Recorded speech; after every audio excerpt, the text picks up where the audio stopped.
Friday, April 23rd, legendary Porsche works driver Kevin Estre drove the Porsche 911 GT3 RS MR around the Nurburgring Nordschleife in a glorious 6 minutes and 54 seconds. Sans the Porsche GT2 RS, this was one of the fastest ever production car lap records around the timeless circuit. So naturally, being a Nordschleife fiend who just happened to purchase a Porsche 911 GT3 in Gran Turismo 7, I thought, hey, why don't I, as a degenerate sim racer, attempt to match this record? How close actually is GT7 to the real life experience if I do everything in my power to match the car part for part? Now, this was before the 1.13 update, so rear-engine, rear-wheel drive cars were a little wild to say the least. Add to that, Kevin was driving the modern 520 brake horsepower 991.2 model with the Manti Racing kit, so obviously to have any chance in my 2016 model, I'd need to dig deep into my pockets and take the car to the tuning shop to match his upgrades. We bolted on a hot new set of soft semi-slicks, carbon ceramic brakes, fully adjustable suspension, and of course, a new ECU, which ever so conveniently took the car's power output exactly to 520 brake horsepower. Afterwards, I bolted on a sick front lip and spoiler to better match the Manti version. And last but not least, would it really be a Manti replica without being sprayed grass green? And would this really be a YouTube channel unless I told you to subscribe for more sim racing content? With my green beast finally on the green hell, I gave it a quick tune-up and then we took it to the track. Here's what happened. Here we are, degenerate Z-grade Kevin Estre takes to the virtual Nordschleife once more. As you can see, this is the old handling model. We got traction control at 1, which is possibly the only thing saving us as we go into the Sabine Schmitz curve, brake hard, turn in, bit of understeer in the corner entry. You'll notice all kinds of things happening with this car. Understeer and corner entry, mid-corner oversteer, snaps all over the place as we get into the entry of Heusinkveld, I think it is. Lots of balancing required of the wheel. The car just, you can feel the rear just shifting around all over the place. Still able to push the car reasonably well through Heusinkveld, a little bit skittish on the rear. Going through the slalom. Oh man, once that inertia takes hold of you, once you start to slide, it's very, very difficult to recover this car. So that was actually a really close moment right there. We've gotten through Heusinkveld reasonably intact. That wasn't too bad of a run, but it kind of gives you an idea of what was in store with this car back in the early days of GT7. It's certainly not what you would expect. As we brake, turn in through Flugplatz here. Oh, get a snap on the exit. It's antsy. The car is antsy. Definitely has taken a few attempts. Has definitely taken some warming up into. There's never a sense of security with this car on this track as we lift now. Bit of braking here over Schwedenkreuz. Braking hard into Arenberg. Hopefully I didn't get those corners the wrong way around. I often tend to do that. Balancing the car around. It's this strange conflux of under and oversteer at the same time. There's so much understeer whenever you're trying to get the car around a corner, but the moment you want to keep it stable, the rear just spins out on you. So here we go into Adenauer Forst. Oh man, we're getting snaps all over the place. That is not a place. We almost lost it there on the exit. With understeer just kicking in, whenever I'm not spinning, the car is understeering. It's the strangest sensation and not at all how the GT3 RS reportedly feels in real life. But we're committed. We're hanging in there, going past Jimmer's favorite tree. Salute. I always forget the name of this turn, so I'm not even going to bother. All I know is I'm understeering way too much. We get about onto the grass a little bit. We've survived though somehow, heading into Sector 2 of the Nordschleife now. This is, oh my god, this is a hectic, hairy area. Okay, so far so good. If the handling character of the car is going to be revealed anywhere, it's going to be in this section as you could just see the rear rotate the moment I got into that divot on the inside now. Miss, hit, miss. Oh my god, completely lost the car there for no reason. Braking for the slowest corner on the track, keeping it in second gear. She wraps around okay. They're just so unstable given how slow it's going.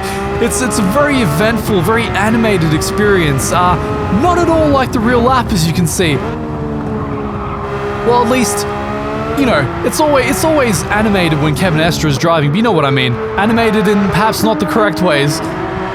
Alright, not too bad. Car was very stable on the exit there. That's something I was very afraid of. That divot on the outside on the exit of that corner can sometimes make cars very unstable under power. Not so in this case, as we brake hard down to what's going to be second. Yes.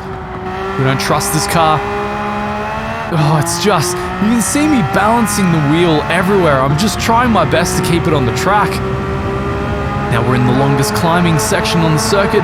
Should just be a matter of mostly flat out, possibly a lift here if I don't trust the car. Let's see. Yep, definitely a lift. There's very low trust between me and this vehicle at this point in time.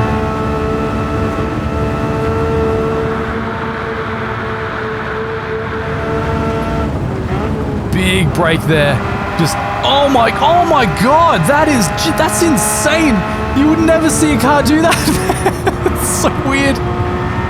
Oh, the Wild West pre 1.13 days, ladies and gentlemen.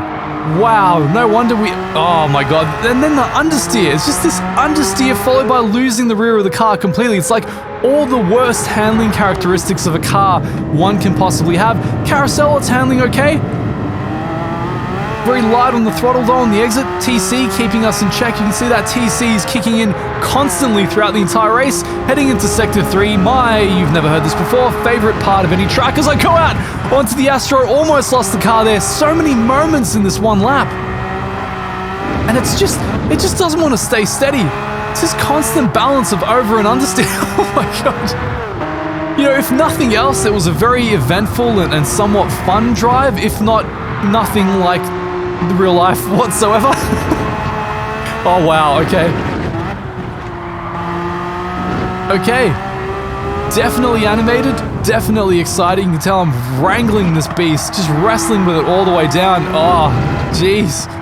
I can't even call them snaps because the car is in these sustained slides where the rear just leads them. We've almost left the track there at Brunchen.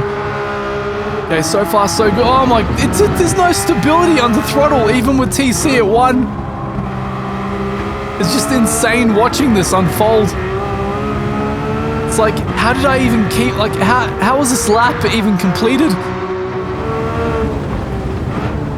Brake hard and turn in, just, sometimes the car just rotates by itself. You just have to keep the steering wheel in the center and hope for the best. Hopefully it just settles, like pointing the right way out of the corner.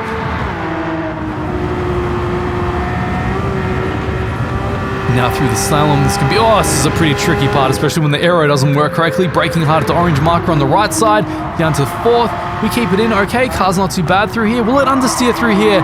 Yep, all cars understeer through here, but it under and oversteers at the same time. It goes out wide and I lose the rear end. That is amazing. It's something else. That's after a tune and some handling mods. So it gives you an idea of what this would have handled like stock. Go out wide. You can tell I've done this a few times. I've really tried to work out the parameters and limits of what was possible. I have no doubt post 1.13 this is a far easier endeavor. At least I hope it is, because it certainly wasn't here. As we blasted out onto Döttinger Höhe now, this is the moment where we reflect and think about our life choices, everything that led us to this moment, this horrible, awful moment we've come to, and this idea that we can throw this entire lap away in this final braking zone. Hoping, of course, we don't do that. Will I keep it flat through here?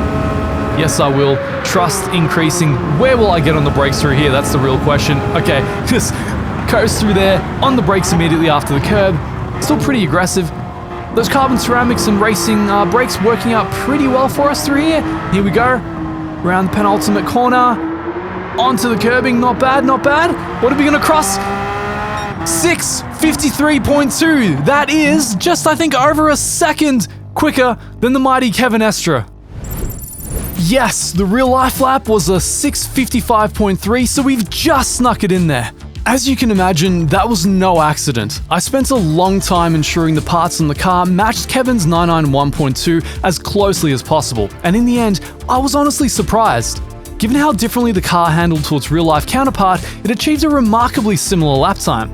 What other legendary hot laps would you like to see recreated? Let me know in the comments down below. Subscribe to not miss future videos, and maybe support the channel by picking up some sweet merch or FANATEC gear in the description links. Otherwise, consider checking out some of our prior races listed on the screen now. Until next time, I'll see you all later.